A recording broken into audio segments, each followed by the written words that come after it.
할렐루야. 수요예배에 오신 여러분을 환영하고 축복합니다. 내로남불이라는 말을 들어보셨나요? 네, 다들 한 번쯤 들어보셨을 겁니다. 내가 하면 로맨스, 남들이 하면 불륜이라는 말을 줄여서 쓰는 뜻이지요. 예전엔 사랑과 전쟁 같은 방송 프로그램에서나 들었던 줄임말이었습니다.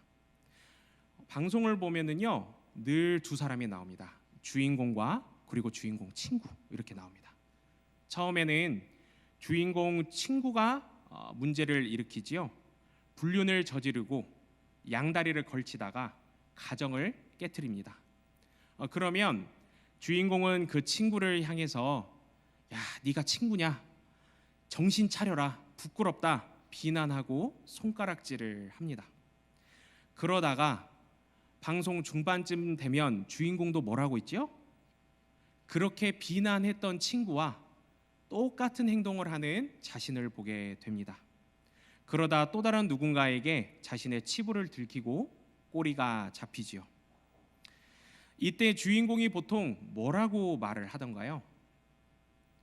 친구를 향해 판단하고 손가락질하던 그 손을 자신을 향해 똑같이 비난하던가요? 그렇지 않지요. 저는 적어도 TV 프로그램에서만큼은 단 한 번도 본 적이 없습니다. 나는 저 친구와 다르다. 손가락질하지 마라. 너희들은 모른다. 쟤는 불륜인데 나는 진짜 마지막 사랑이다. 끝까지 부정하고 자신만 의로운 사람처럼 포장하는 것을 보게 됩니다. 우리는 이런 주인공의 모습을 보면서 TV 프로그램이지만 참 기가 막힙니다. 자기나 잘하지. 자기 눈 속에 있는 들보도 보지 못하면서 왜 남의 들보만 들춰대고 난리야? 라고 생각하지요. 그런데 요즘은 이 내로남불이라는 말을 방금과 같은 상황에서만 사용하지 않습니다. 정작 자기는 그렇게 살아내지 못하면서 또 자기에게는 한없이 관대하면서 남에게는 엄격한 잣대를 들이대는 사람을 가리켜서 우리는 어휴 자기만 잘났네 내로남불이라고 말하곤 합니다. 그래서 오늘 설교 말씀을 검지 대신 엄지척이라고 정해 보았습니다. 다 같이 검지를 펴서 이렇게 들어볼까요? 네, 검지를 이렇게 펴서 네, 왼손 오른손 상관없습니다. 네. 검지는 보통 어떨 때 사용하시나요? 누군가를 가리킬 때, 누군가를 지적할 때, 또 누군가를 혼을 낼 때, 또 누군가를 가르칠 때. 다시 말해 판단과 잣대의 도구로 이 검지를 자주 사용하곤 합니다. 반면 이 엄지는 어떨 때 주로 사용한 기억을 갖고 계신가요? 네, 엄지로 지적하는 사람은 없죠? 네. 누군가를 향한 응원이 필요할 때, 상대방을 칭찬해 줄 때, 위로와 격려가 필요할 때 잘했어, 잘할 수 있어, 잘할 거야 이러한 뜻을 담아서 엄지를 치켜들곤 합니다. 여러분은 지금까지 판단과 정죄의 검지를 많이 사용하셨나요? 아니면 칭찬과 격려에 이 엄지를 많이 사용하셨나요? 정말 진실하게 내 자신을 점검해 보았을 때 내가 검지를 많이 사용한 사람이라면 나는 판단하기를 좋아하는 사람이에요. 내 기준에 따라 상대방을 평가하고 그 기준에서 벗어난 사람을 향해 정죄하고 쓴뿌리를 내뱉는 사람이에요. 반면 정말 진실하게 내 자신을 점검해 보았을 때 내가 엄지를 많이 사용한 사람이라면 나는 상대방을 존중할 줄 아는 사람이에요. 내 기준에 따라 상대방을 부정하고 평가하지 않고 상대방이 부족하더라도 온전히 바로 설 수 있도록 힘을 북돋아주며 함께 걸어갈 수 있는 사람이에요. 누군가 나를 향해 손가락을 펼쳐서 무언가를 표현하고 있다고 한번 상상해 볼까요? 나는 그 손이 검지이기를 바랄까요? 아니면 엄지이기를 바랄까요? 당연히 검지보다는 엄지가 보이기를 바라겠지요. 오늘 이 시간 주님이 주시는 말씀을 통해서 누군가를 향한 검지의 인생에서 벗어나 엄지의 인생으로 살아갈 수 있는 저와 여러분 될 수 있기를 소원합니다. 뿐만 아니라 판단에 있어 나에게는 한없이 관대하고 남에게는 한없이 엄격한 이 내로남불의 삶을 떨쳐낼 수 있는 저와 여러분 될 수 있기를 소원합니다. 그래서 저는 오늘 이 검지의 인생에서 엄지의 인생으로 변할 수 있고 바뀔 수 있는 세 가지를 제안 드리고자 합니다. 첫 번째 제안입니다. 함께 읽어 볼까요? 시작. 예수 그리스도가 내 삶의 구주이심을 고백해야 합니다. 참으로 아이러니한 표현입니다. 예수 그리스도가 내 삶의 구주이심은 당연한 거 아닌가요? 이게 무슨 제안이라고 할 수 있습니까? 터무니없는 제안이라고 생각할 수 있어요. 그러나 사랑하는 여러분, 화면에 다시 한번 첫 번째 제안을 띄워주시기를 부탁드립니다. 예수 그리스도가 내 삶의 구주이심을 고백해야 한다라는 이 문장을 다시 한번 묵상해 보시기를 바랍니다. 예수님이 어떤 분이셨습니까? 우리의 구주 되신 예수님, 우리가 구주로 고백하는 그 예수님은 우리를 대신하여, 우리의 죄를 대신하여 고난 당하셨습니다. 우리 모두를 대신하여 채찍을 맞으시고 살갗이 찢어지며 피를 흘리시고 군병들이 뱉은 침을 맞으며 온갖 희롱과 조롱을 당하셨습니다. 예수님은 당시 현장에 있던 그 수많은 사람들에게 판단받는 자이셨습니다. 자신을 향해 쏘아대는 수많은 검지손가락을 보셨습니다. 그 사람들은 예수님을 죽어 마땅한 자로 여기고 판단했습니다. 이때 예수님께서 그들을 향해 어떻게 하셨습니까? 베드로전서 2장 22절에서 23절까지의 말씀이 그 내용이 나와 있습니다. 함께 화면을 보며 읽어 볼까요? 시작. 그는 죄를 범하지 아니하시고 그 입에 거짓도 없으시며 욕을 당하시되 맞대어 욕하지 아니하시고 고난을 당하시되 위협하지 아니하시고 오직 공의로 심판하시는 이에게 부탁하시며 아멘. 예수님은 죄를 지으신 일이 없고 예수님의 입에서는 아무런 거짓도 찾아볼 수 없었는데 온갖 욕이란 욕은 다 당하시고 살이 찢기고 피가 흐르는 고난을 당하시다니요. 예수님은 얼마나 억울하셨을까요? 얼마나 가슴이 답답하셨을까요? 우리 같으면 화가 나서 견딜 수가 없을 거예요. 쟤들은 뭔데 나를 오해하고 난리야? 억울함에 복받치다 못해 채찍을 맞기도 전에 화병이 나서 먼저 쓰러졌을지도 몰라요. 너 우리 아빠가 누군지 알아? 하나님이야. 욕을 들으면 똑같이 욕하고 고난을 주면 그 이상으로 갚아주려 할지도 몰라요. 그런데 예수님께서 누구에게 심판을 부탁하셨음을 기록합니까? 하나님, 공의로 심판하시는 하나님께 부탁하셨음을 기록합니다. 하나님께 맡기는 거예요. 나보다 나를 더 잘 아시고 나의 모든 것을 보시며 나의 모든 곳에서 함께 하시는 하나님께 나의 이 억울함을 아뢰고 나의 마음을 하나님께 고백하는 거예요.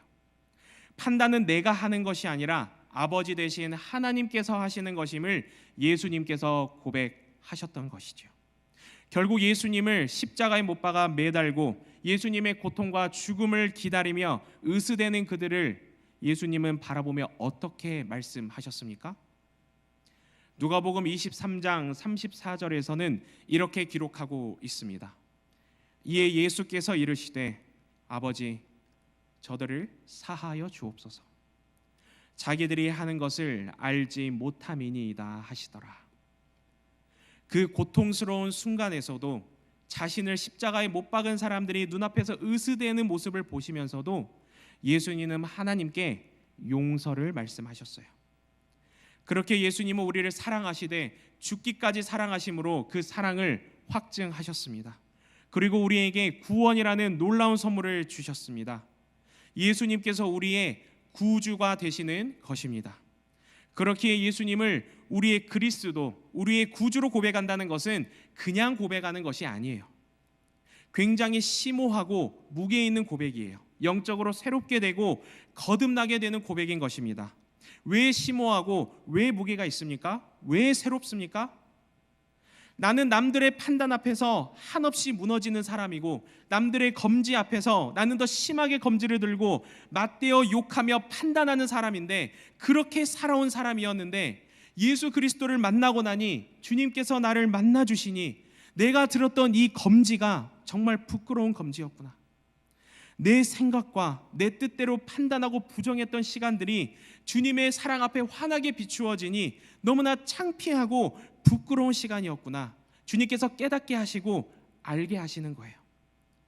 이런 검지 인생인 나를 주님께서 사랑하신다니, 이런 나를 있는 모습 그대로 안아주시고 나를 용서하신다니, 나를 하나님의 자녀 삼아 주신다니, 나에게 구원이라는 놀라운 선물을 주셨다니, 주님의 사랑 따라 살아가지 않고는 견딜 수가 없구나. 내가 받은 이 한없는 주님의 사랑을 나도 흘려보내며 나누며 살아가야겠다. 고백하게 되고 기도하게 되고 내 삶의 전인적인 변화가 일어나는 거예요. 이전 모습이 너무나도 부끄럽고 창피해서 도저히 전처럼 살아갈 수가 없는 거예요. 변화가 일어날 수밖에 없습니다. 그래서 주님의 사랑으로 내가 새롭게 되고 거듭나게 되는 거예요. 그래서 예수님을 구주로 고백한다는 것은 말로만 하는 고백이 아니요, 심오하고 무게 있는 내 인생의 고백이라는 것입니다. 다시 한번 저와 함께 첫 번째 제안을 화면을 보며 함께 읽어볼까요? 시작. 예수 그리스도가 내 삶의 구주이심을 고백해야 합니다. 이 고백을 따라 새롭게 되고 거듭나게 되어 살아갈 수 있는 저와 여러분 될 수 있기를 주님의 이름으로 축원합니다. 두 번째 제안입니다. 함께 읽어볼까요? 시작. 나보다 남을 낮게 여길 수 있어야 합니다. 이 제안은요, 빌립보서 2장 3절 말씀에 바울이 기록한 말씀입니다. 빌립보서 2장 3절 말씀은요, 이렇게 기록되어 있습니다. 아무 일에든지 다툼이나 허영으로 하지 말고 오직 겸손한 마음으로 각각 자기보다 남을 낮게 여기고. 바울이 왜 이렇게 기록했을까요? 믿지 않은 사람들이 허영으로 가득 차 있고 틈만 나면 다투니까 이들을 위해 고민하고 쓴 바울의 메시지였을까요? 그렇지 않습니다. 당시 바울은 누구를 대상으로 이 빌립보서, 이 편지를 작성했느냐? 빌립보에 있는 그리스도인들을 향해 이 편지를 썼습니다. 참 아이러니하지요. 믿지 않는 세상 사람들에게나 할 법한 메시지일 수 있는데 예수 그리스도를 구주로 고백하는 그리스도인들이 그 대상이라니요. 예수 그리스도를 구주로 고백하는 그리스도인들에게 허영으로 가득 차 있지 마라, 틈만 나면 다투지 마라, 나보다 남을 낮게 여겨라, 이렇게 편지를 쓰다니요. 그러나 바울은 실제로 빌립보에 있는 그리스도인들을 위해서 이 편지를 썼습니다. 그렇다고 빌립보 교회가 완전히 엉터리인 교회였느냐? 그렇지 않습니다. 사실 빌립보 교회는요, 바울에게 있어 참 고마운 교회입니다. 바울의 선교 사업에 지속적으로 재정적인 도움을 준 곳이 바로 이곳 빌립보 교회입니다. 또 바울이 로마의 감옥에 갇혔다는 소식을 듣자 바울의 필요를 돕고자 에바브로디도를 보낸 교회이기도 하지요. 바울과 빌립보 교인들 사이에는 아름다운 교제와 사귐이 있었습니다. 이처럼 빌립보 교회는요, 성도와 하나님과의 관계가 참 좋다, 기쁨이 넘친다라는 소문이 있는 교회였습니다. 그러면 정말 좋은 교회 아니냐?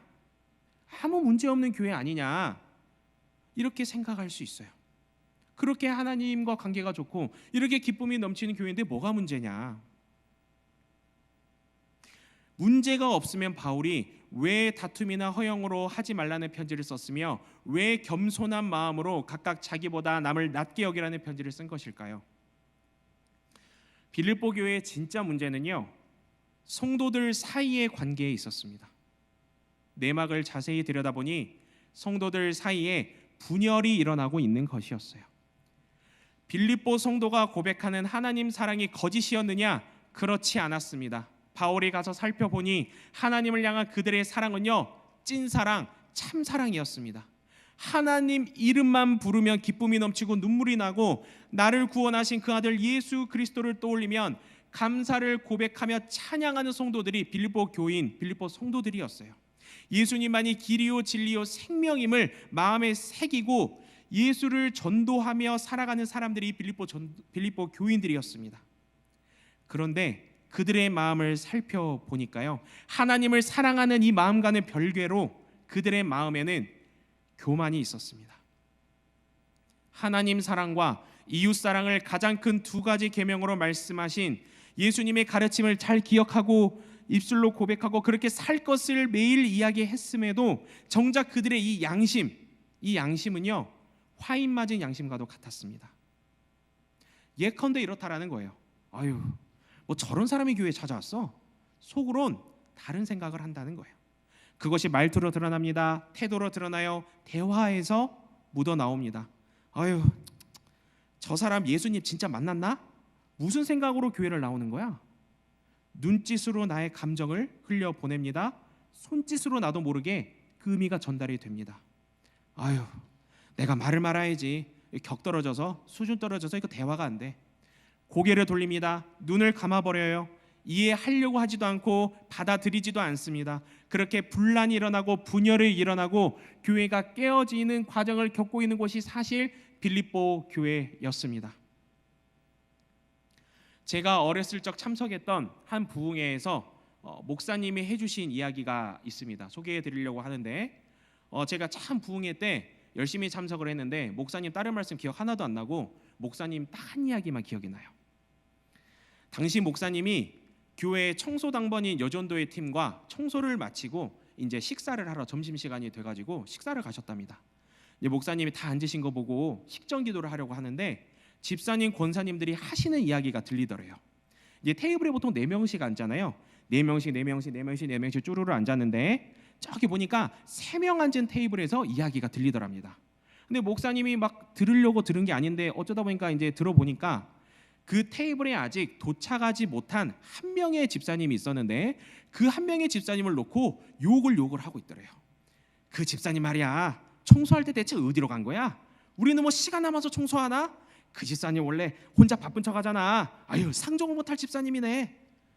이 목사님이 밥을 먹기 전에 시험이 들었답니다. 그래서 기도하면 마음이 정화가 될 것이다 생각을 하시고 식전 기도를 간단히 하시더라가 중보 기도로 바꾸셨답니다. 그래서 우리 주여 한번 부르고 기도합시다 이렇게 제안을 하시고 다들 주여 한번 부르고 이제 손을 들어서 목사님이 기도하려고 하시는데 저기 멀리서 목사님보다 더 큰 목소리로 주여 하고 기도하시는 분들이 계셨답니다. 그분들이 누구였을까요? 네, 3명 앉은 테이블. 네. 나를 용서해 주시고 주님 아버지 용서가 필요합니다. 그렇게 뜨겁게 기도할 수가 없더랍니다. 그때까지만 해도 목사님은 기도하니까 회개의 마음이 들었나 보다 순수하게 여겼더랍니다. 기도를 마치고 목사님이 그 테이블부터 봤답니다. 그랬더니 그렇게 용서를 달라고 주여 외치던 권사님 집사님들이 손을 내리면서 눈을 뜨면서 그 안 온 집사님을 욕하더랍니다. 아유, 아직 목사님 기도가 나는데 아직도 안 왔어? 밥을 먹을 생각이 있는 거야? 어이구. 그러다가 그렇게 욕을 하고 있는데 그 집사님이 헐레벌떡 한동안 욕을 먹던 자리에 없던 집사님이 식당에 헐레벌떡 왔더랍니다. 그러니까 그 테이블에서 얼굴을 싹 씻고 아이고 왜 이제 왔어? 집사님 없어서 심심했잖아. 밥 먹자고 이야기를 하시더랍니다. 한 마음이 되지 못하는 거죠. 언뜻 겉으로 보기에는 뜨겁게 기도하고 하나님 찾아 나아가는 믿음의 사람들처럼 보이지만 정작 내면을 들여다보면 분열이 있고 갈등이 있습니다. 저는 이 목사님의 이야기가 떠올랐을 때 빌립보 교인이 딱 이와 같겠다라는 생각이 들었습니다. 그래서 사도 바울은 우리에게 다시 제안합니다. 빌립보 교인에게 제안했던 그 말씀을 오늘 이 시간 우리에게 다시 제안합니다. 겸손한 마음을 가질 것을 제안합니다.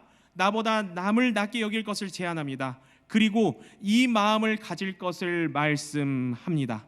빌립보서 2장 5절에서 8절까지 말씀을 함께 읽어볼까요? 시작. 너희 안에 이 마음을 품으라. 곧 그리스도 예수의 마음이니 그는 근본 하나님의 본체시나 하나님과 동등됨을 취할 것으로 여기지 아니하시고 오히려 자기를 비워 종의 형체를 가지사 사람들과 같이 되셨고 사람의 모양으로 나타나사 자기를 낮추시고 죽기까지 복종하셨으니 곧 십자가에 죽으심이라. 아멘.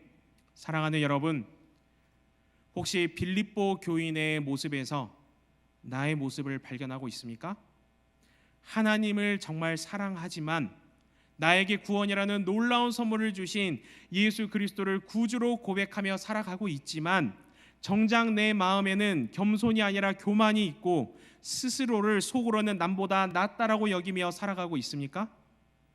입술로는 이웃을 사랑해야 된다 고백하며 선포하며 외치며 살아가고 있지만 정작 내 마음은 거짓이고 화인 맞은 양심이고 서로를 향한 긍휼한 마음이 내 마음에서 완전히 메말라 버렸습니까? 그렇다면 사도 바울의 제안처럼 말씀의 기록처럼 이제 그리스도 예수의 마음을 품기를 원합니다. 대접받고자 하는 대로 대접하기를 원합니다. 오직 겸손한 마음으로 나보다 남을 낮게 여기며 판단의 검지보다 칭찬과 격려의 엄지를 줄 수 있기를 원합니다. 그리스도 예수의 마음을 품고 살아가는 저와 여러분 될 수 있기를 주님의 이름으로 축원합니다. 네, 세 번째 제안입니다. 함께 읽어 볼까요? 시작. 선이신 하나님을 끝까지 붙잡을 수 있어야 합니다. 선이라는 단어를 들으면 마음이 평안해지지요. 또 따뜻해집니다. 하나님을 표현하는 수많은 표현 중에 선이신 하나님이라는 표현도 있지요. 선이신 하나님께 기대고 싶고 또 의지하고 싶어집니다. 선에 관련한 말씀이 참 많습니다. 로마서 15장 2절 말씀을 보면 우리 각 사람이 이웃을 기쁘게 하되 선을 이루고 덕을 세우도록 할지니라 라고 말씀하고 있습니다. 데살로니가전서 5장 15절 말씀에도요, 삼가 누가 누구에게든지 악으로 악을 갚지 말게 하고 서로 대하든지 모든 사람을 대하든지 항상 선을 따르라 라고 말씀하고 있습니다. 베드로전서 3장 11절 말씀에도요 이렇게 말씀하고 있습니다. 악에서 떠나 선을 행하고 화평을 구하며 그것을 따르라 기록되어 있습니다. 이 외에도요 제가 소개해드린 말씀 외에도 선에 대한 말씀은 신구약을 막론하고 너무나 많이 기록되어 있습니다. 그런데 사랑하는 여러분, 이 선이라는 단어에 낙심이라는 단어 그리고 고난이라는 단어가 짝꿍처럼 따라다닌다는 사실을 알고 계신가요? 선이라는 단어 옆에는 그와 비슷한 의미를 가진 단어들이 많이 나올 것 같은데, 그래서 마냥 행복하고 마음 편안하고 감사할 것만 같은데 기록된 하나님의 말씀을 상세히 살펴보면 낙심, 고난이라는 단어가 선이라는 단어와 함께 은근히 많이 기록되어 있습니다.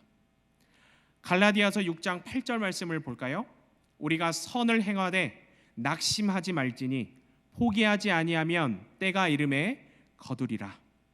데살로니가 후서 3장 13절 말씀도 볼까요? 형제들아 너희는 선을 행하다가 낙심하지 말라. 베드로전서 2장 20절 말씀도 함께 볼까요? 죄가 있어 매를 받고 참으면 무슨 칭찬이 있으리요? 그러나 선을 행함으로 고난을 받고 참으면 이는 하나님 앞에 아름다우니라. 베드로전서 3장 13절 말씀까지 보겠습니다. 선을 행함으로 고난받는 것이 하나님의 뜻일진데 악을 행함으로 고난받는 것보다 나으니라. 제가 소개해드린 말씀 외에도 이 선이라는 단어에 함께 따라오는 낙심, 이 고난이라는 단어가 담긴 성경 말씀은요 조금만 찾아보면 너무나 많이 찾아볼 수 있고 너무나 많이 기록되어 있습니다. 이처럼 낙심이라는 단어 또 고난이라는 단어가 선과 함께 기록된 이유가 무엇일까요? 아니, 우리가 낙심하는 이유가 무엇일까요? 내가 생각한 대로 결과가 나오지 않기 때문에 그렇습니다. 내가 이렇게 베풀고 주님이 말씀하신 선한 일을 행하고 또 행하려 한 만큼 최소 비슷하게나마 돌아와야 하는데, 돌아왔으면 좋겠는데 내 주변에는 꼭 양심에 화인 맞은 자들만 있는 것 같아서 그렇습니다. 우리가 내리는 선의 정의는 give and take라고 생각하기 때문에 그렇습니다. 그렇기에 좋은 일 해보려 했던 내 마음이 무너지고 선하게 살아보려 애쓰던 내가 바보처럼 느껴지고 하나님이 선이시라는데 때로 하나님이 원망스럽기까지 합니다. 그러나 사랑하는 여러분, 하나님께서 말씀하시는 선은 기브 앤 테이크가 아닙니다. 하나님이 말씀하시는 선은 아낌없이 주는 나무입니다. 어느 누가 찾아와서 그분의 그늘에 기대에 쉬어도 대가를 바라지 않고 나무 위에 기어 올라와서 있는 열매 없는 열매를 다 수거해가고 따다 먹어도 아낌없이 그 열매를 다 내어주는 나무, 내가 가진 모든 것을 대가를 바라지 않고 내어줄 수 있는 마음, 그것이 하나님이 말씀하시는 선입니다. 하나님은요, 아낌없이 하나뿐인 아들이신 예수 그리스도를 이 땅에 내어주셨습니다.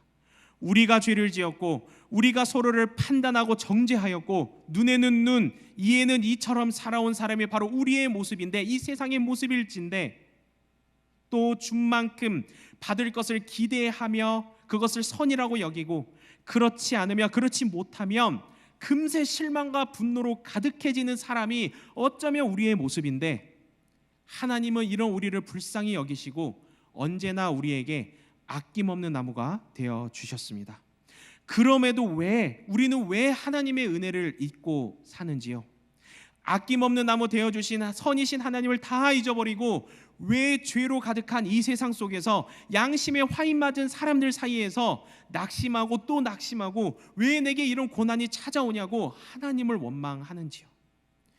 우리의 시선으로, 우리의 눈으로 세상을 판단하고 하나님마저 판단하게 되는 우리의 모습을 발견하게 됩니다. 검지손가락을 들어서 비판하고 비난하는 자신을 보게 됩니다.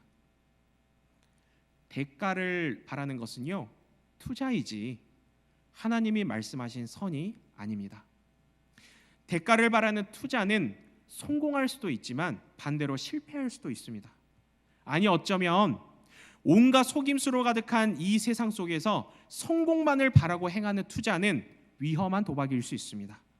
그걸 선이라고 생각한다면 낙심은, 고난은 찾아올 수밖에 없습니다. 그러나 선이신 하나님은요, 우리에게 선을 베풀어 주시고 또 베풀어 주시고 한없이 베풀어 주십니다. 믿으십니까? 아멘. 선이신 하나님이 베풀어 주시는 선은요, 우리를 향한 끝없는 사랑입니다. 그래서 하나님은 우리의 아낌없는 나무가 되어 주십니다. 그렇기에 우리가 선의 뜻을 하나님께 두고 하나님 옷자락 붙잡으며 나아간다면 세상은 외칠 거예요. 우리들을 향해 바보 아니냐고, 쟤 호구 아니냐고, 왜 그렇게 사냐고 검지손가락 펴며 조롱하고 판단할 것입니다. 그러나 우리가 선의 뜻을 하나님께 두고 하나님 옷자락 붙잡고 나아간다면 그러한 세상의 판단과 정죄에서 자유로워질 수 있음을 믿습니다. 세상이 주는 고난으로 쉬이 무너지지 않는 힘이 생깁니다. 그 힘과 능력을 하나님께서 아낌없는 나무가 되어주셔서 우리에게 부어주시고 우리와 함께 하십니다. 낙심에서 벗어날 수 있는 거예요. 우리의 아낌없는 나무가 되어주시는 하나님께 감사하며 끝까지 주님 옷자락 붙잡고 나아감으로 세상이 가져다주는 낙심과 고난에서 벗어나 판단과 원망의 검지 대신 하나님을 향한 기쁨과 감사의 엄지를 들 수 있는 저와 여러분 될 수 있기를 주님의 이름으로 축원합니다.